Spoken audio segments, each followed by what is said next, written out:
The Ford Model T. It started as a vision of a great automobile pioneer. Simple, reliable, unsophisticated, temperamental, revolutionary, cheap. All words used to describe the Model T. And there were many others, depending upon who you asked. It was the butt of jokes, but at one time over 60% of all cars on America's roads were flivvers. However, there is one fact that no one disputes. It was the dream of a man from Michigan to get an inexpensive car to the masses that changed the course of the automobile and the manufacturing industry. And the product of it all was a small, rugged, easy-to-operate automobile affectionately known as the Tin Lizzie.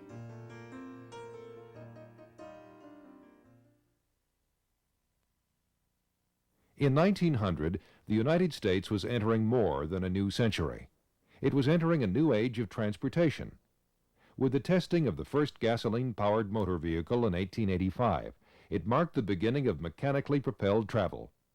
Germany is considered the birthplace of the motor car, and France took the lead in automotive development in the 1890s. Meanwhile, in the United States, court cases were slowing the progress of the American automobile. A lawyer named George Selden had been granted patents for a motorized vehicle that encompassed many of the elements of basic internal combustion engines. Because of this, many would-be car manufacturers were forced to pay royalties if they built a gasoline automobile that included any of the principles mentioned in the Selden patents. Many court cases followed. Even importers were sued whenever they brought foreign cars into the country. These roadblocks in the path of automotive progress continued until 1903.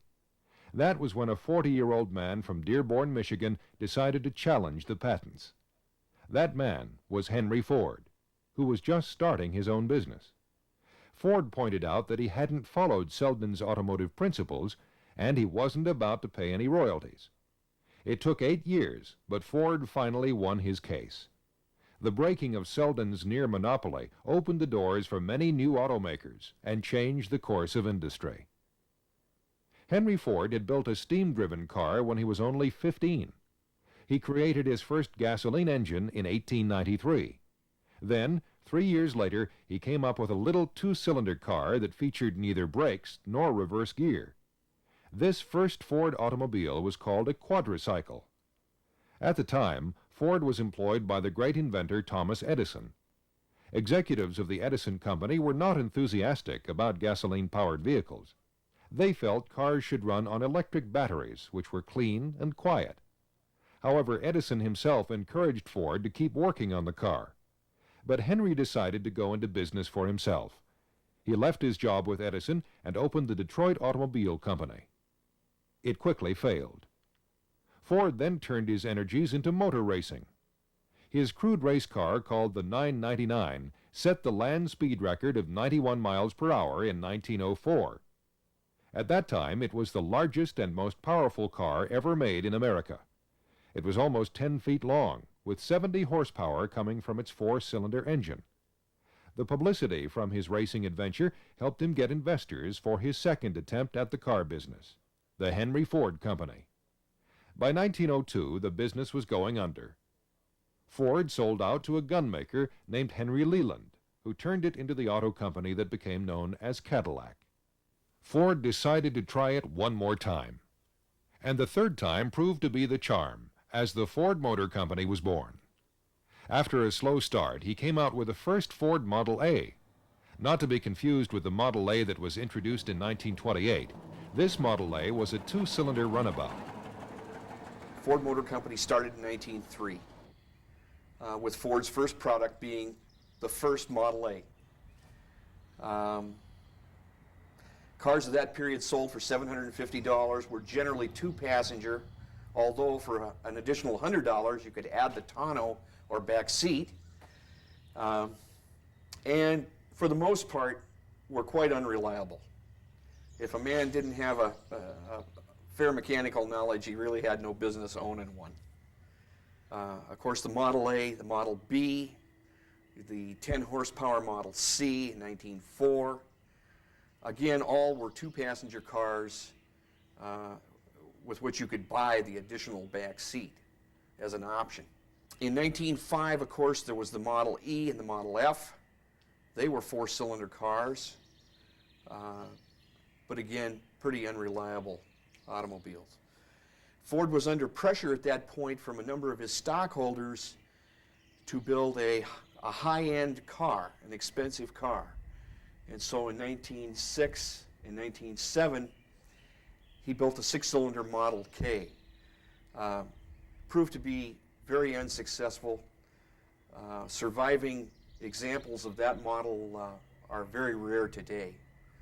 Along with that, he also introduced in 1906 the Model N, which progressed into 1907 and 1908 as the R and S.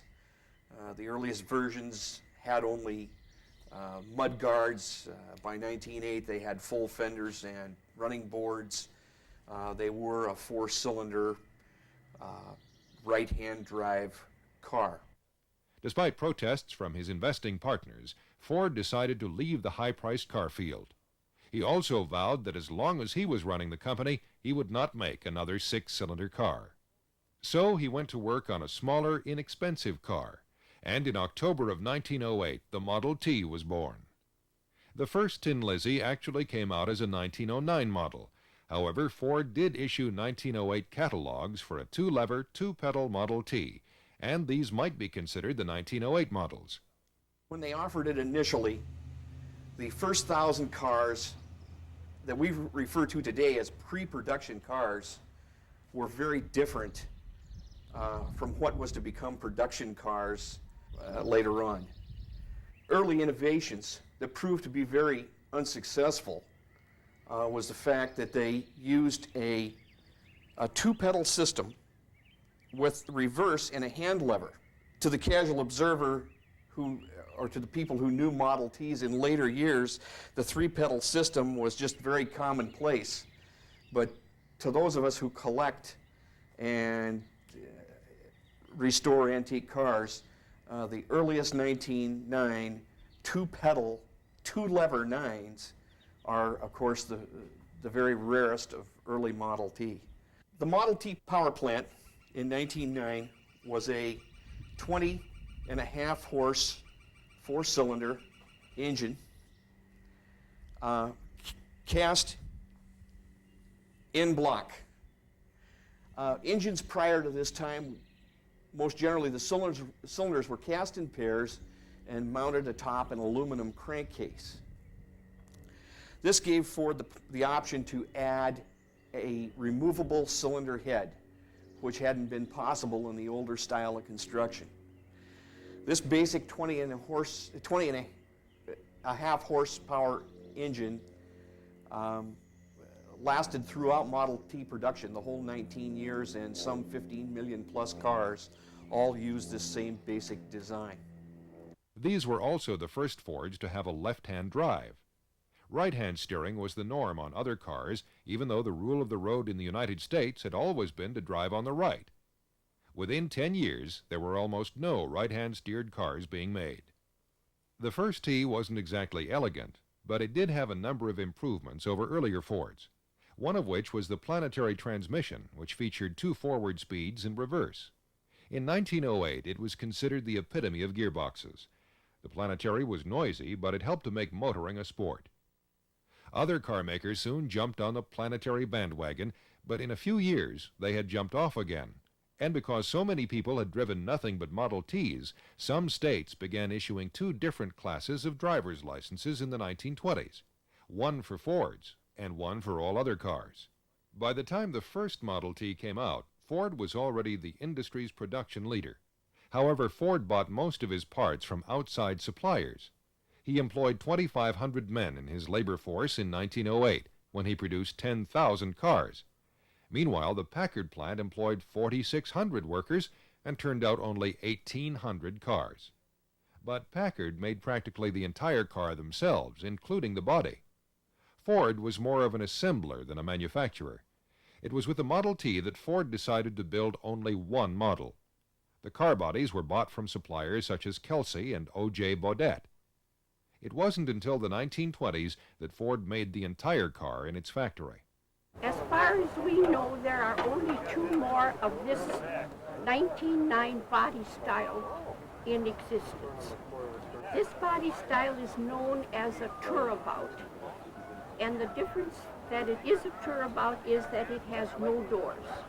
My father bought this at an auction, and it is original except for a new top and the upholstery in the front seat. And I personally have owned it for 17 years. And when I feel that I no longer want the car, it is willed to the museum at Dearborn, Michigan. The first Tin Lizzie was all steel. Ford had experimented with various designs and materials in order to achieve the best possible strength, yet decrease the weight of the car. The original design of the T was a product of Ford's engineer Harold Wills. It was roomy and was a good road handler and could maneuver over most any terrain with its weight equally distributed on both axles. The standard body on the 1909 model was a 4-seat touring car. Its cost was $850. And for this year only, Ford offered a style called Tourister. In June of that year, a new record of 100 cars produced per day was set. Ford was promoting the T by engaging in numerous racing and publicity activities, including the 1909 Transcontinental Race. The automakers, as they were at that time, Shawmut, Ford, a handful of others, were all, of course, bragging that their cars were the most reliable. And the automakers decided to do a race from coast to coast. An incredible feat, especially since there were hardly any roads west of the Mississippi at that time. And Ford Motor Company had two entrants. The race left City Hall in July of 1909 and proceeded north out of New York City across the George Washington Bridge, and the cars were on their own. The race proceeded to Albany, New York, and then headed east along the south coast of the Great Lakes through Cleveland and Chicago. And then they received word that the roads between Chicago and Minneapolis were absolutely impassable. So they had to head south and ended up going through St. Louis and Kansas City and Denver, and then hooking back north up through Rawlins, Wyoming. Pendleton, Oregon comes to mind, and ultimately into Seattle. This race was an incredibly grueling event. They ran 24 hours a day. And ultimately, the Model T Ford won the race, was the first to get into Seattle. The 1984 New York to Seattle race was sponsored by the Model T Club International. And there were 30 cars that eventually made the trip, and we left from downtown New York in early July of '84, and it took approximately 1 month. We had support vehicles with us, and we would travel anywhere from 150 to about 350 miles a day. And the trip recreated the original route which was taken when the race was done 75 years previous, in 1909. We had trouble daily. I think one of the questions that people ask is whether the car ever broke down, and the car broke down daily, in fact frequently. We spent about 1 year rebuilding the car in its entirety, but certainly the things that we worked on weren't the things that went haywire. I think the most difficult thing was the number of flat tires that we encountered, which numbered probably in the dozens through the duration of the trip. In addition, we had to do valve jobs on 2 occasions, once in Cleveland, Ohio, and another time in Denver, Colorado, just because of the fact that we had essentially overheated the valves to the point that they had just burned up. So it was a challenge, and certainly something that you wouldn't want to do every year, but we're looking forward to 2009, when the race will be again recreated on the 100th anniversary. At that point, I'll be 65 and David will be 66. So we're going to keep ourselves in good shape so we can redo that race then. By the fall of 1909, the price of the Model T had risen to $950. That year, Ford also introduced an unusual roadster model. It featured a double front seat with a single passenger bucket seat bolted in behind. This was referred to as the mother-in-law seat. Gas to the headlights was provided by a brass generator mounted on the running board. It wasn't a really sophisticated system. The upper part of the generator held water that would drop onto lumps of carbide, forming a gas which would flow through copper tubing into the lamps. A big deal was made of the vanadium steel that Ford used in its axles. For many years, this feature was played up in Model T advertisements. Actually, this very light and very strong metal was something Ford had discovered at a car race in 1905. A French car had crashed, and Ford picked up a valve stem from the wreck. After finding out what it was made of, Ford then talked a small Canton, Ohio steelworks company into producing it for him. Vanadium steel was almost 3 times as strong as the steel used by its competitors. Early on, with the introduction of the first 1909 cars, the touring cars were carmine red, which is just, I would say, today we would just call that a medium red. The roadsters offered during that time period were of 2 shades of gray, pearl gray and French gray, which is a light gray, a whitish gray. Actually, an off-white would be the proper description. The June 1st, 1909 Ford Times states that as soon as the supply of red touring bodies and gray roadster bodies is exhausted, all cars will be painted green. And so they went to a color they called Brewster green and then highlighted it with a red pinstripe. That probably occurs somewhere at around serial number 6,000 in the early 9 cars. They continued with the Brewster green, which was very, very dark green, through 1910. And in 1911 and 12 and even into 13, the cars were painted midnight blue. In 1910, Ford offered a new model called a Torpedo Roadster. It was very similar to his conventional Roadster, except for its very low doors, curved fenders, a 16-gallon fuel tank, and a toolbox mounted on the rear deck. It was lighter than other Model Ts and was undoubtedly the fastest and best performing of any T ever produced. The commercial Roadster was also introduced. It could be used as a pickup truck, flatbed truck, or by adding a third seat, a 3-passenger tourer. The price for a T also went up in 1910 and ranged from $900 to $1,200. Well, my Model T Ford here is a 1910. I purchased the car and bought it 1965 in Glenwood, Minnesota. The serial number on it is 28,530. This car sold for $950 when it was new. Color of this car was Brewster green, which is very dark. It's nearly 50% black, 50% green.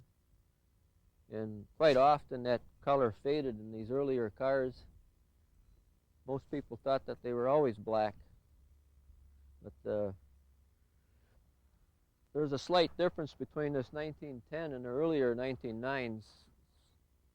A few of the early 9s were, the first half of the 9s were painted a carmine red, and the later part they were Brewster green prior to the 1910 manufacturing and assembly of cars. It's a Model 24 Stewart and Clark company, manufacturing company. Later on, Stewart merged with Stewart and Warner. This 24 is a chain-driven speedometer. It's got an adapter at both ends of the brass housing, but it's actually a chain link. Each link is being a 1/2 to 3/4 inch long. And the chain actually twists inside the housing. It's attached to the right forward wheel on this particular car. This happens to be a Heinz coil box. The original coil box for this car was a Jacobsen and Brandon.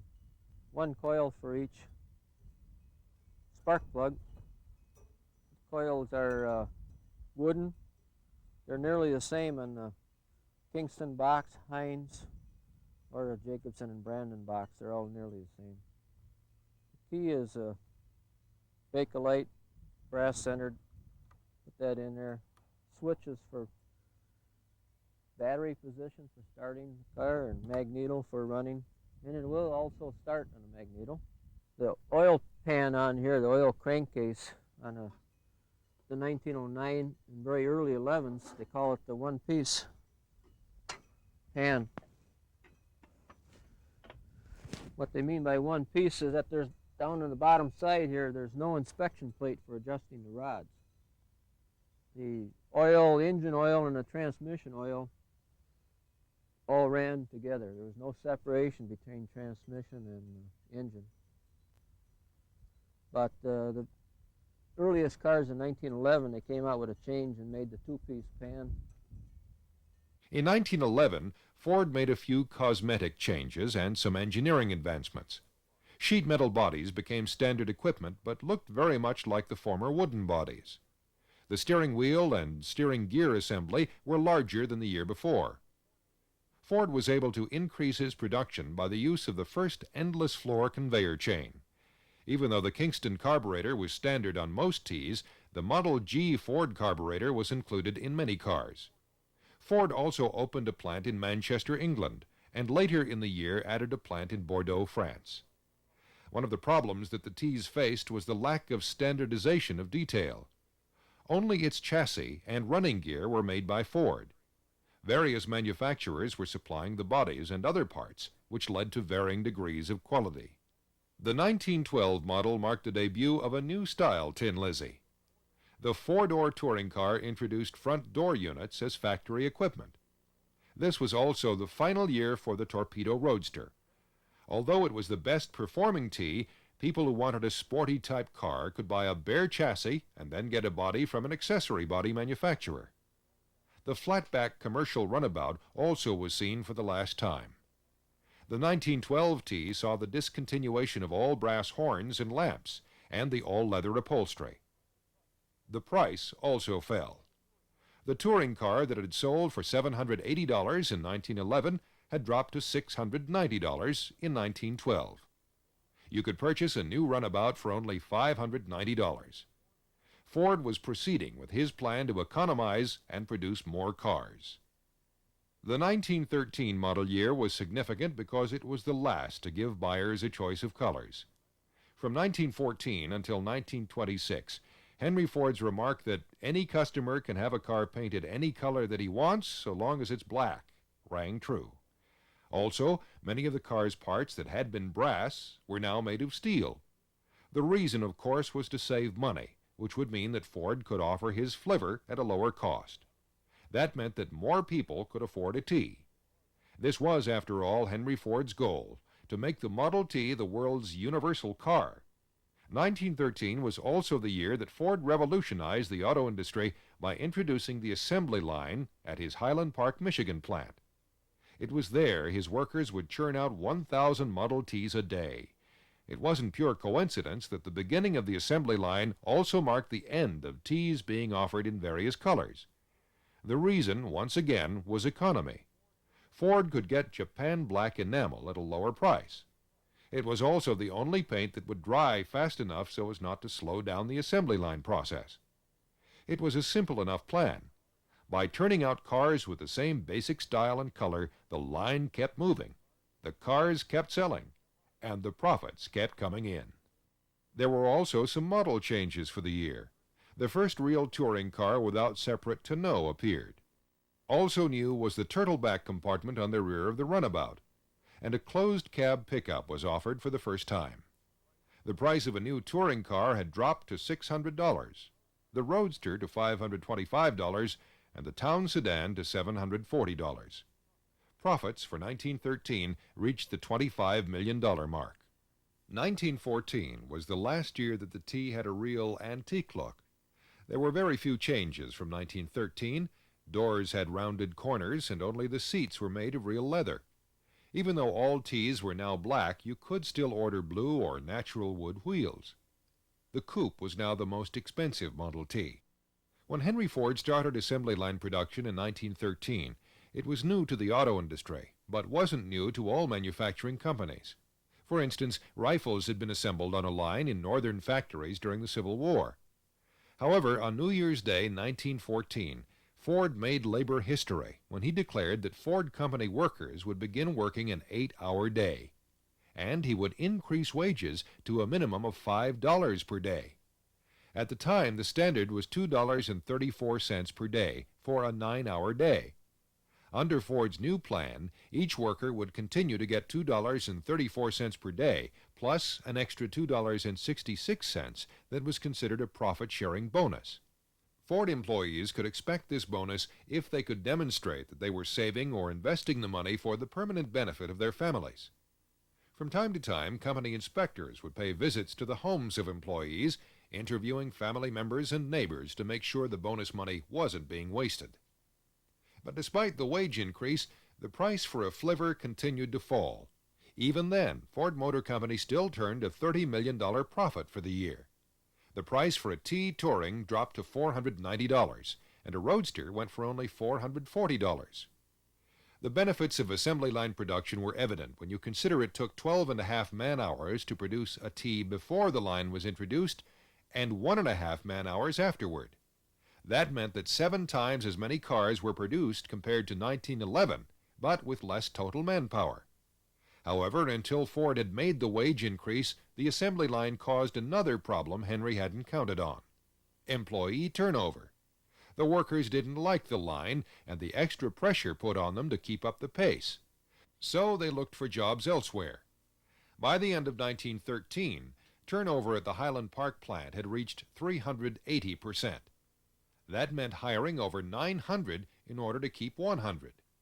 The moving line was saving money on the assembly floor, but constant hiring and training expenses caused a new problem. The wage and bonus increase helped to slow down the turnover rate, but even then some workers were willing to settle for the more relaxed atmosphere at the Dodge factory, where they were paid only $3 a day. Ford employees weren't the only ones to benefit from Henry Ford's innovative ideas. He also introduced a customer profit-sharing plan which promised a $50 rebate on all cars purchased between August 1, 1914 and August 1, 1915, if 300,000 or more cars were sold within that period. Ford Motor Company later paid out a total of $15,410,650 to its Model T buyers. The Tin Lizzie underwent some styling changes for 1915. 2 new body types were offered: the sedan, with 2 central side doors, and the couplet, which had the first convertible top. The coupe, one of the original T styles, was discontinued. A metal cowl replaced the cherrywood dashboard. Open car models were upholstered entirely of leatherette, with closed cars upholstered in cloth. 1915 was kind of an unusual production year for Ford to begin with. He made the first entries into the that were called 1915 were the closed cars that came out in September of 14. The open cars, or the cars that most people normally bought, really didn't get introduced until January of 15. There was a lot of overlap, and as a consequence, most of us today who really are students of the 1915 Ford have come to realize that there's really about a 90 to 120 day window where you can really have a true 15 Ford by serial number, if you understand what I'm saying. Those cars manufactured from mid-March till, say, mid-June, or maybe up to the 1st of July, are what we consider today to be the true 15 Fords. After that, by the 31st of July, Ford was introducing the 1916 car. So it's not unusual to find many leftover 1914 components that will appear on a January 1915 car, and that creates a lot of confusion amongst collectors and hobbyists. This is a 1915 Ford Roadster. This was a one-owner car. Purchased it from an older gentleman who recently passed away. I've had the car about 3 years. Took me about 3 years to restore the car. Now there are some differences between a 1915 and a 1914. A 1914 has a flat dash where the 15 was the first year to use a sloped cowl. Supposedly that's the year of the transition.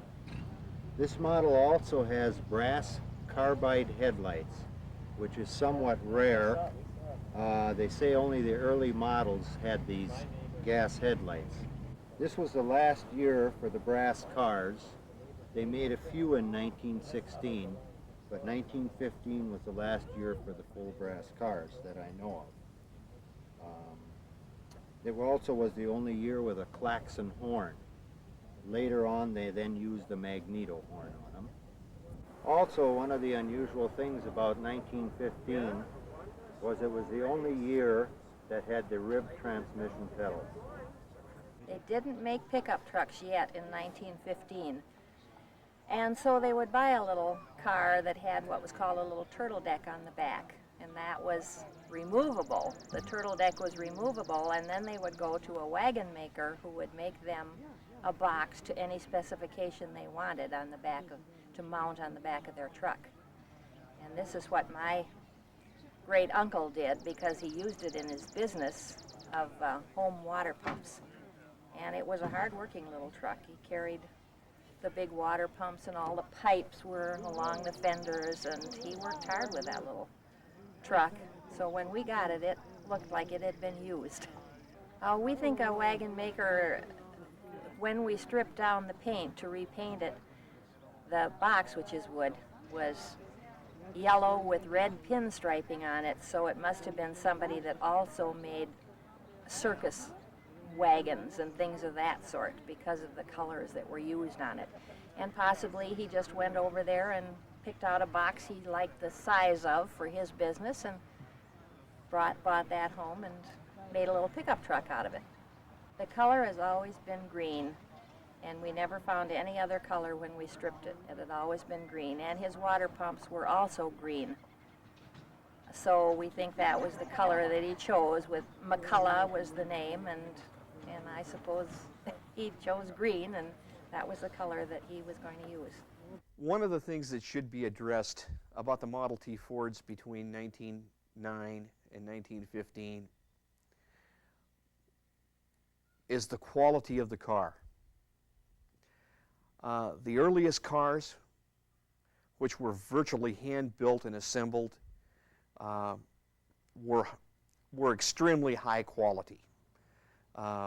Many coats of hand-rubbed varnish. Finishes were very nice, even though they didn't hold up for long. Their durability was not good. The initial quality was excellent. All leather upholstery, the abundant use of brass in the lamps and so on,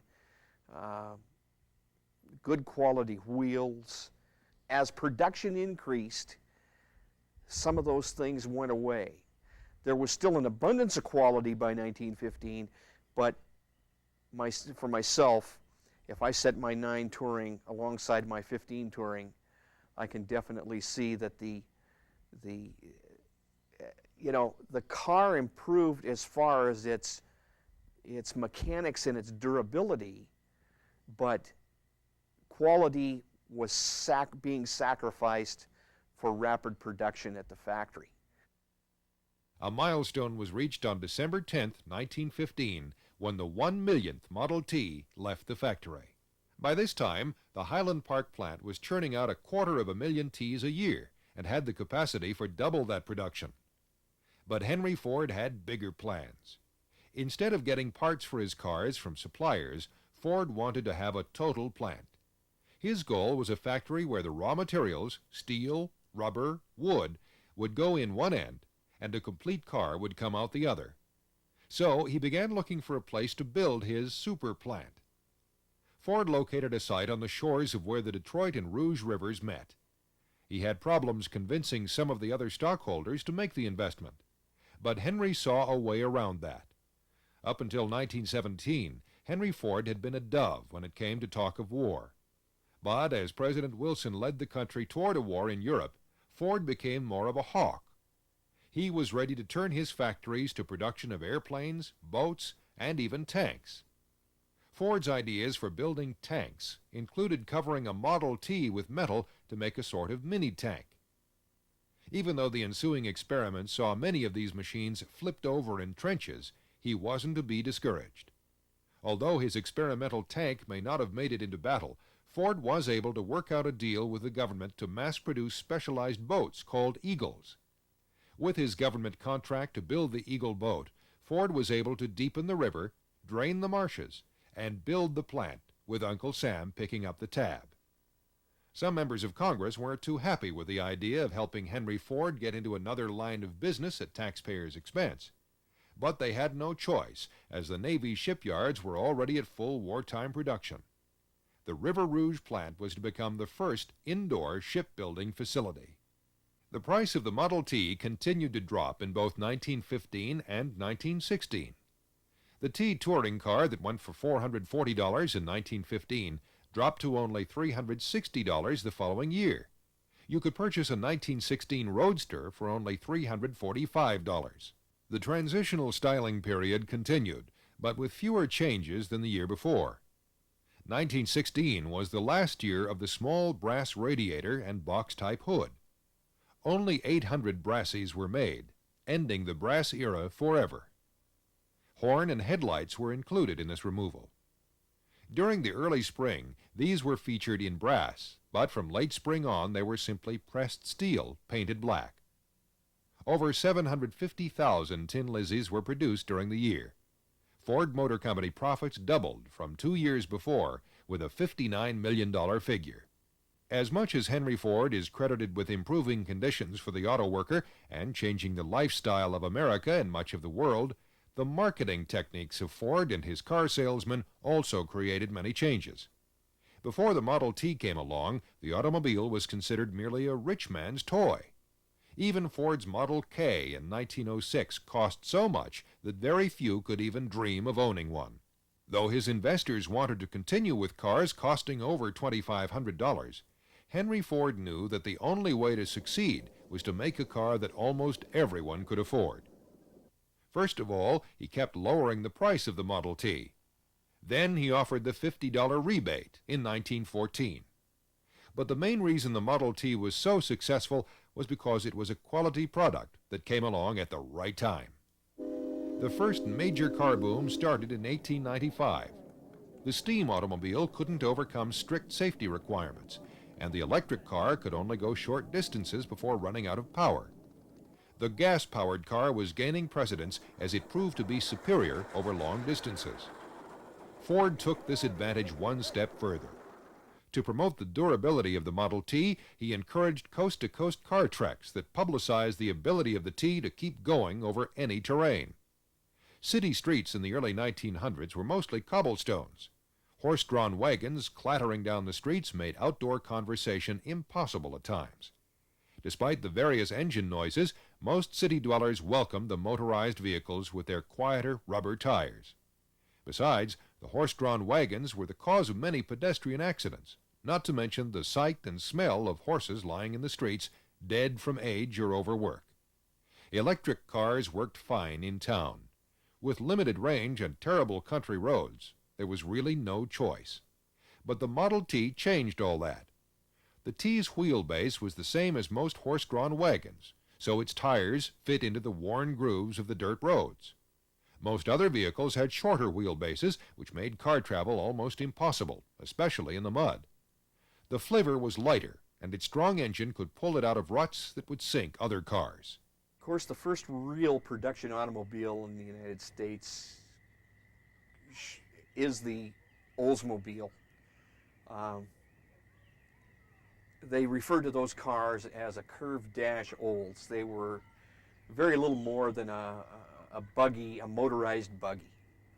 They used a Johnson bar or tiller to steer the front axle. Probably some of the refinements that Ford had over Oldsmobile at that point, one of the things was its planetary type transmission. Transmitting the power from a gasoline engine to a final drive or rear axle was not any easy thing at that time. A number of transmissions were of the cone clutch variety, but here Ford came up with what is said in later years to have been a German innovation that he brought over from the old country, even though, like I said earlier, you know, those pre-Model T cars were certainly not trouble-free. I think the Ford was a much stronger contender than, say, the Oldsmobile. There were many other reasons for the Model T's popularity. It was easy to operate. A person with no previous automotive experience could learn to drive it in 5 minutes. Most owners could make their own repairs, and parts were very easy to come by. No need to go to a Ford dealer. Just stop by the nearest Five and Dime and get the part you needed, and usually at a lower cost than at a dealer's. Farmers used the Tin Lizzie to pull hay wagons, haul fence posts, and in some cases herd cattle. An estimated 5,000 companies around the United States sprang up, offering Model T accessories. Before Ford came out with enclosed Ts, companies like Mandel Limousine of Chicago offered a touring car enclosure for $150. Speedster bodies, clamp-on bumpers, steering wheel warmers, and steering wheel anti-theft locks were just some of the items that showed the ingenuity of various Ford accessory companies. One problem with the Model T is during inclement weather, if you didn't have side curtains to snap onto, you get pretty wet. And of course, here on the one side is a little pocket that was used for when you turn the corner. If you want to make a left-hand turn, you'd have to put your hand out that little pocket. And the isinglass, of course, so that you had full view of what was going on around you. The manufacture of these products created many more jobs throughout the country. Henry Ford himself was a leader in creating jobs for those whom most other companies considered unemployable. He hired the physically handicapped, and he attracted immigrants by establishing a school for those who couldn't speak English. His $5 a day minimum wage plan was considered a great social change, but it was to some extent self-serving. With the increased per-day rate, Ford employees could afford to buy a Model T with less than 4 months' wages. As the number of factory employees grew, so did the number of Ford salesmen. By 1912, there were 3,500 Ford dealers across the United States. Becoming a dealer wasn't too difficult either. If you bought a Ford and happened to live in an area without a dealer, you could claim that territory for your own Ford dealership. Other auto dealerships failed as the Model T's popularity grew, especially in rural areas. Dealers promoted all sorts of stunts and gimmicks to sell their cars. In 1912, an Ohio dealer loaded a Model T with 50 boys and drove in high gear through town to show the car's durability. Harlan Major, a Nashville Ford dealer, drove a 1911 flivver up the steps of the Tennessee State Capitol to the amazement of thousands of onlookers.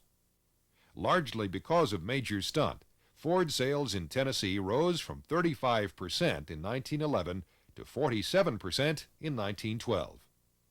Other dealers would put on hill climbing demonstrations at state and county fairs. Cash prizes were offered to school children who wrote essays about the car's virtues. Dealers had a simple slogan as stated by the Ford Times in 1911. Early to bed and early to rise, work like hell, and advertise. Whatever the promotion was, it worked.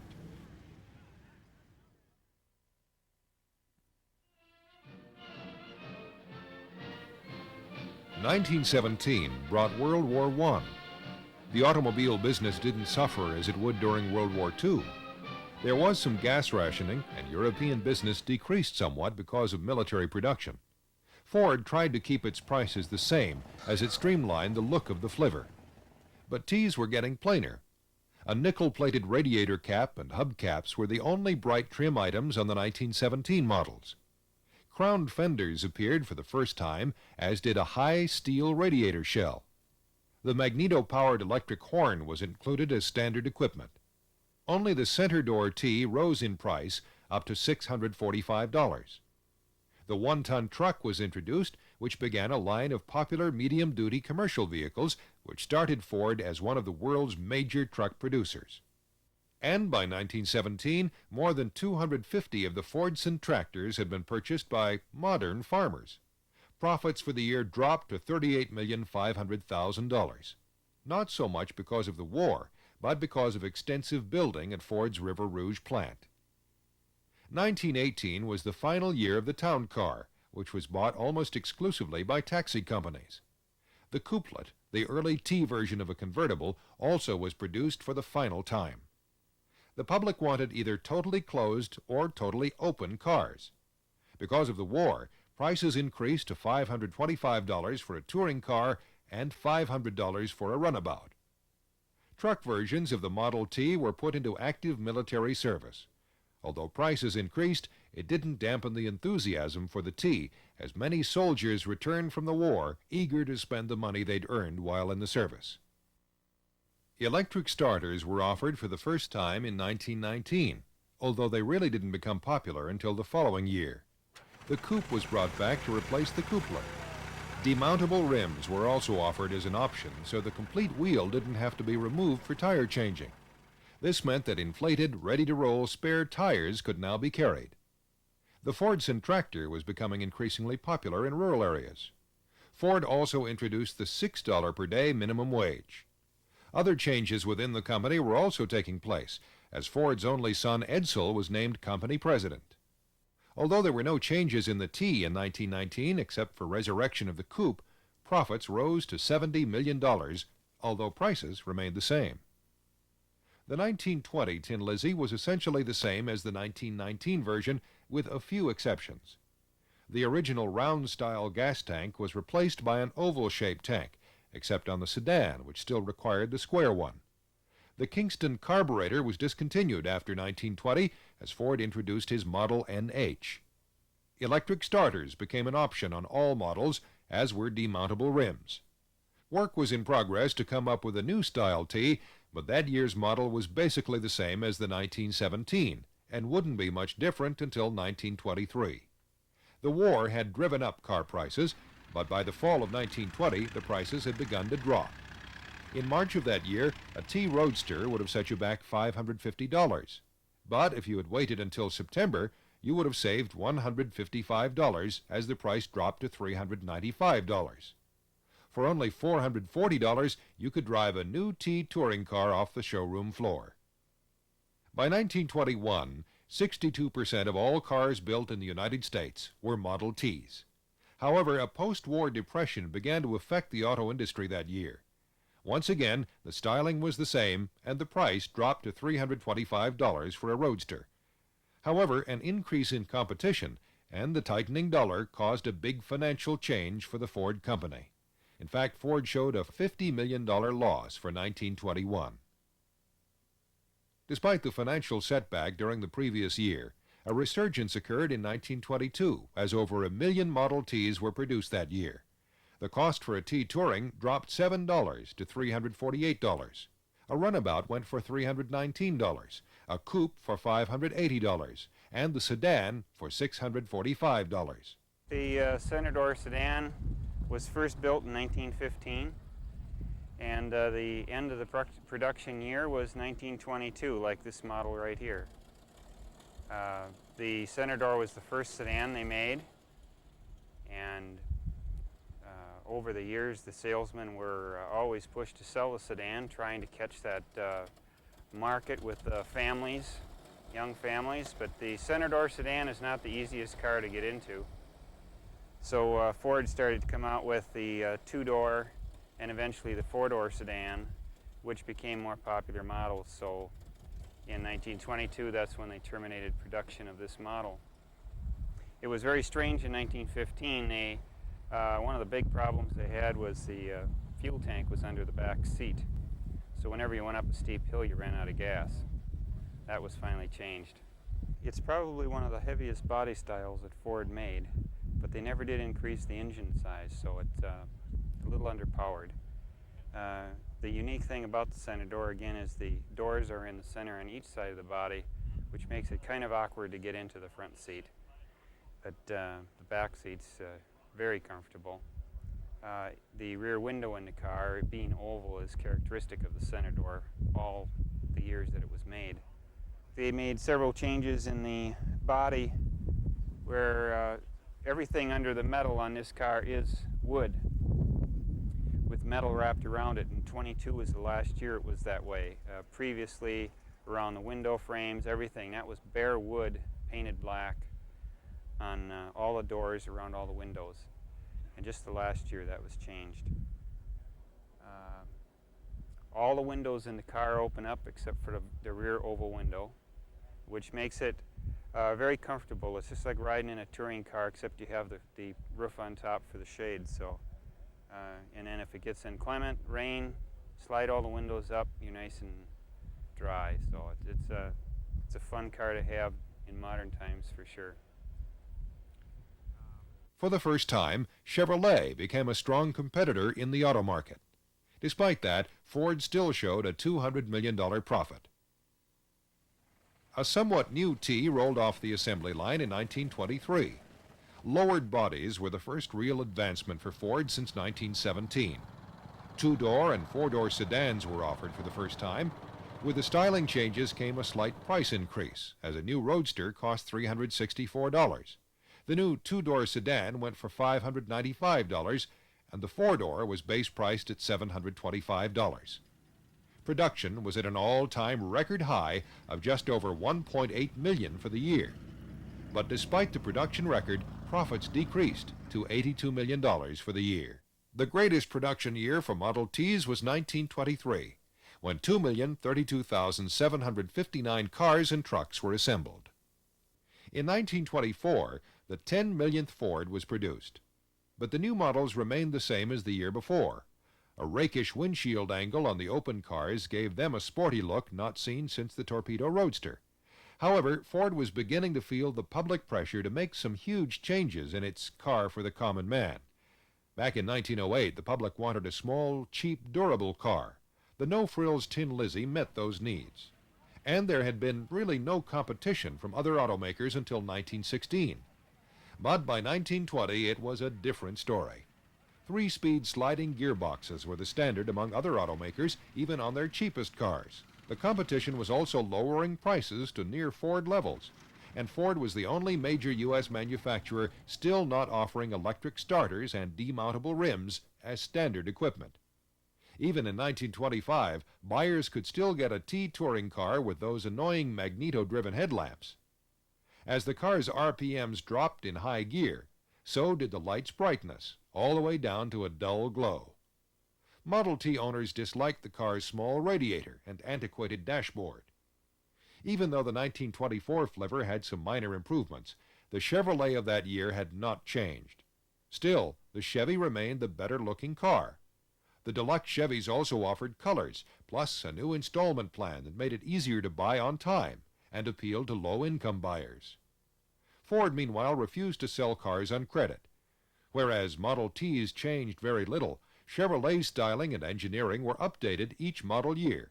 Toward the end of Model T production in 1925, as you see sales numbers start to slip for Ford Motor Company, and study will show, of course, that Chevrolet was coming on very strong. Again, one of the primary features that created that was the fact that Chevrolet could offer a sliding gear transmission. You know, the old H-pattern shift lever on the floor type configuration. And of course, people wanted progress, and they were they'd had 19 million of the 3-pedal jobs, so they were ready for something new. And that's basically where you see Chevrolet starting to pick up on market share, you know, in the later years. In my mind, I have to agree that even at that point, the Chevrolet was not the car a Model T is, and you can see that by the number of survivors today. I'll bet you there's 100 Model Ts on the road for every Chevrolet from, say, the 1924 to 1927 time frame. So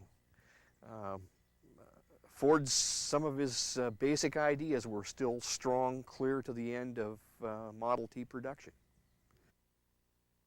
More and more T owners were trading in their cars for Chevys, Pontiacs, or Stars. Basing their cars' appeal on their customers' emotions, GM saw their sales rise 64% in 1925, while Ford's stayed the same. But since the buying market for cars was larger in 1925 than the previous year, Ford's actual share declined relatively from 54 to 45%. The Chevy chassis was more suitable for closed bodies than Ford's. There were more and more used cars available that had more power and comfort than a Ford. Still, the styling for 1925 Model Ts was the same as 1923, except that a nickel-plated radiator shell and balloon tires were added. The Roadster sold for $260, the all-time low price for a complete car. I've had the car about 10 years. Took me, 7 years or so to restore it. It's a 1925 Ford Roadster, or in those days, maybe called a runabout, I guess. This car, without a starter and generator and with 30-inch wheels on it, I think was less than $300. It was about the cheapest car ever made, I think.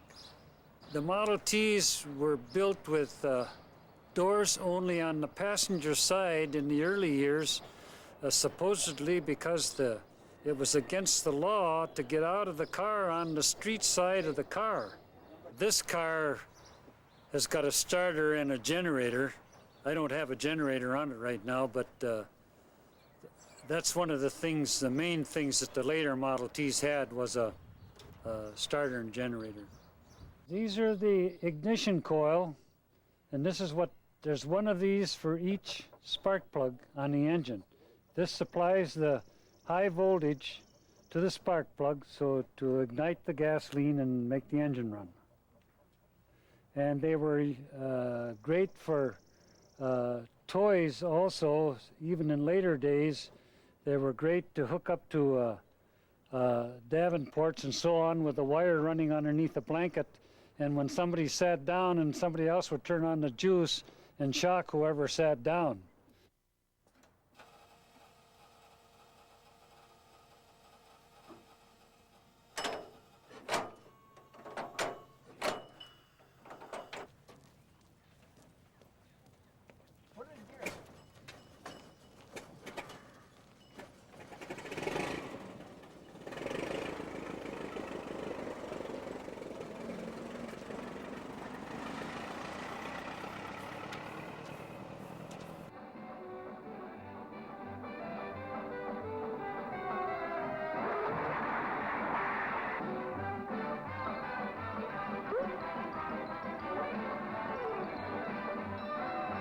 The Model T was also the movie car of its day.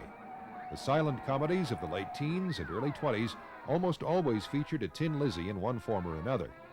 Studios obviously liked the T because it was easy to customize for any situation. The T's low cost was also appealing, especially when a number of them were needed for a scene. And just like the public's opinion of the Model T, the movie cars had their ups and downs.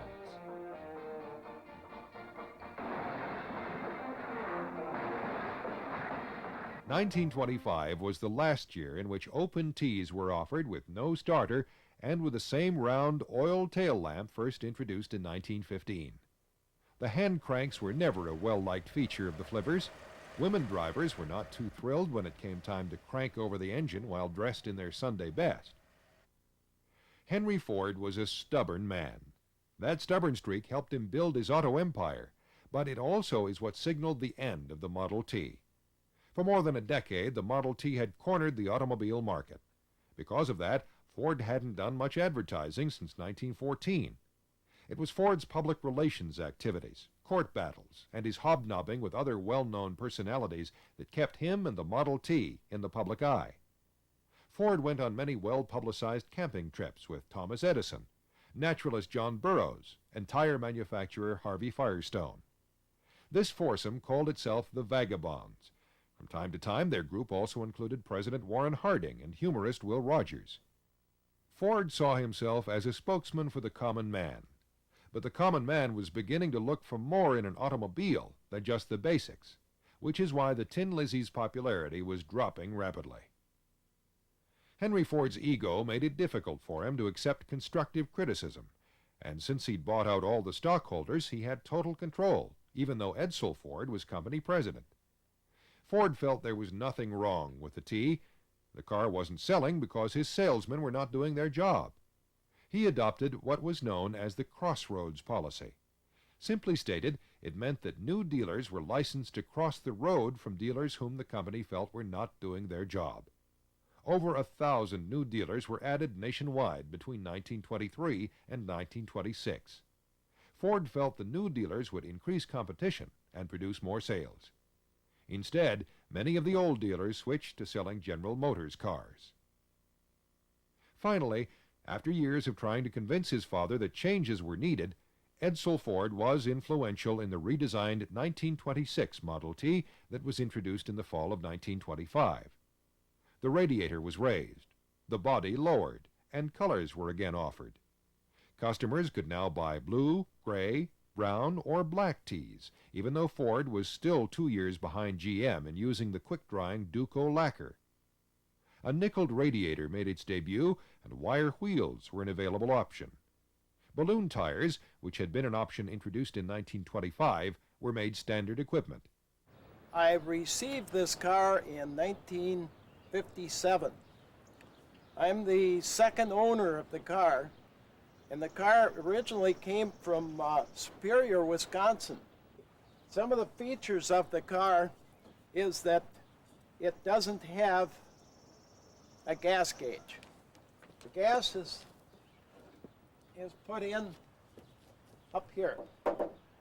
Other Model Ts, older Model Ts, the gas was put in under the seat cushion.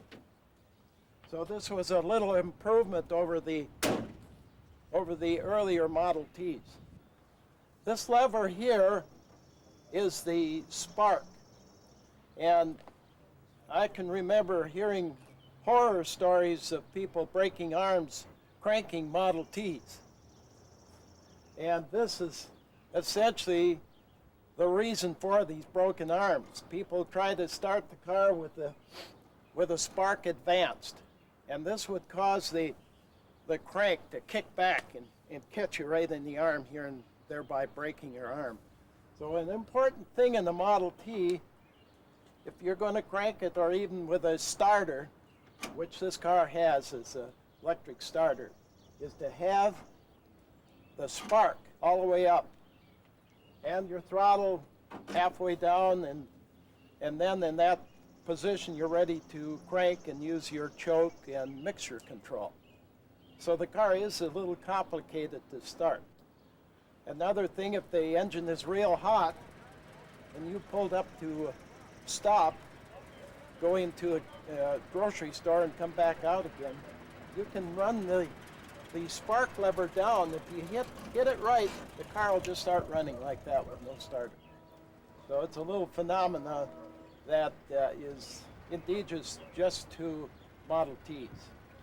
You couldn't drive a modern car over the kinds of roads that we drove these things on. I drove a Model T through a desert without a fan belt running on it.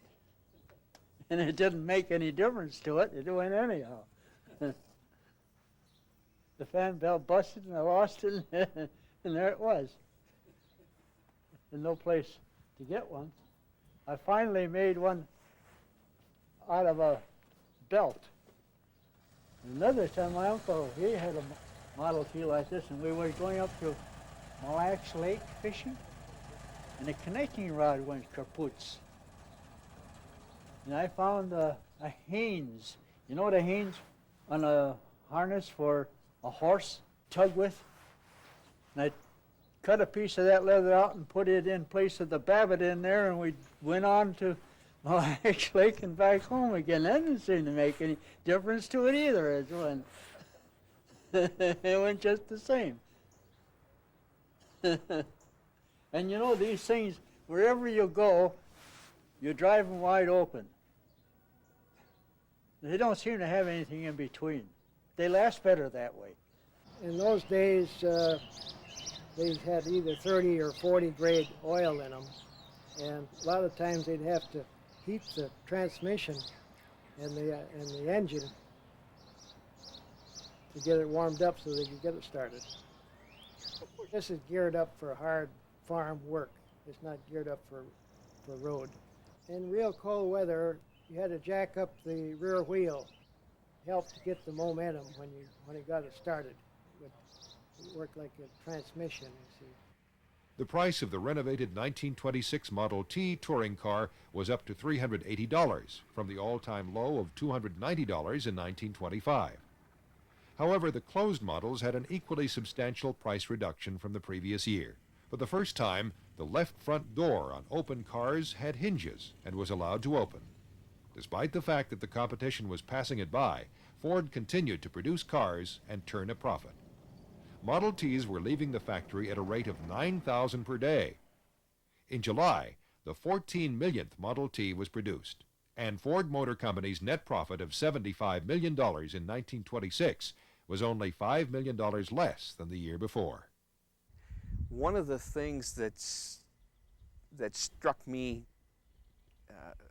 that really hit home with me about Henry Ford was this, and it was a taped interview of one of the early Ford factory workers who virtually worked hand in hand with Henry Ford in the early years of the company. And he made the comment that you know, Mr. Ford would come in the room and he would address a group of people and he would say, boys, what do you think about an idea like this? Do you think we could make this happen? And as a result, everybody would just jump to the task and really go for it. So he not only had a strong business demeanor about him, but he also knew how to get people to perform for him. Henry could see the end was near for his Model T. After years of producing the same basic car and telling the public what they wanted and needed, the writing on the wall read, "Change." The 1927 model year offered only a couple of changes from the 1926 model. The former optional wire wheels had become standard, meaning the wood spoke wheels were no longer available. Maroon and green were added to the list of available car colors. The price of the Roadster was $360, a touring car $380, and a four-door $545. All remaining Model T operations were transferred from the Highland Park plant to the River Rouge complex. Finally, after 19 years of production, the final Tin Lizzie rolled off the assembly line on March 27, 1927. It was Model T number 15,007,033. Ford Motor Company also saw the results of its failure to change with the times when it ended the year with a loss of $30,280,000. There were a number of reasons why the T's life came to an end. Its main weakness was band wear in the transmission, although it was relatively easy to fix. It had been designed to drive over the rugged roads that were the norm at the turn of the century. But by the 1920s, roads were much improved, and the T lacked the speed, comfort, and looks of the competition. Even though Edsel Ford was made president of the company in the 1920s, Henry Ford was still the man in charge and stubborn as ever. Finally, as sales dropped, Edsel was able to convince his father that they needed to make an improved car with a 3-speed transmission and 4-wheel brakes. Henry had always felt there was no need for a car to have front brakes. The Ford plant closed on May 27, 1927 for retooling. Then, 6 months later, with great anticipation and excitement, the Ford Model A made its first appearance in dealer showrooms. And despite the fact that Henry Ford refused to change with the automotive times of the early 20s, the public had great faith in the Ford product. For even though they had no idea what the new Ford car would be like, 375,000 placed orders with dealers during the plant's 6-month shutdown. Probably some of the things that should be remembered from the history standpoint about the Model T Ford and Ford Motor Company during this time frame we're talking about are, you know, the fact that it did put America on wheels. 19 million 15 million Model Ts over 19 years. Tremendous volume of business. Put an awful lot of people to work. Of course, you can't ever forget mass production, which affected not just the automobile industry, but virtually every industry in our country and the world for that matter. The increase in wages. Ford offered a $5 a day minimum wage in 1915 that was virtually unheard of, and drew the best craftsmen and people in the nation to Detroit. I think in the final analysis, you know, there's probably no other event in current human history that will eclipse the Ford Motor Company's Model T Ford.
It's a vibrator horn, and some of the bigger cars had a motor-driven horn, but made a kind of a ooga type noise. Well, whereas this is a vibrator.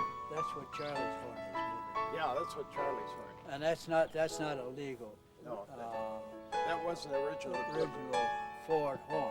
Yeah. But anyway, it's a horn. Yeah. Well, sounds like an old sick cow.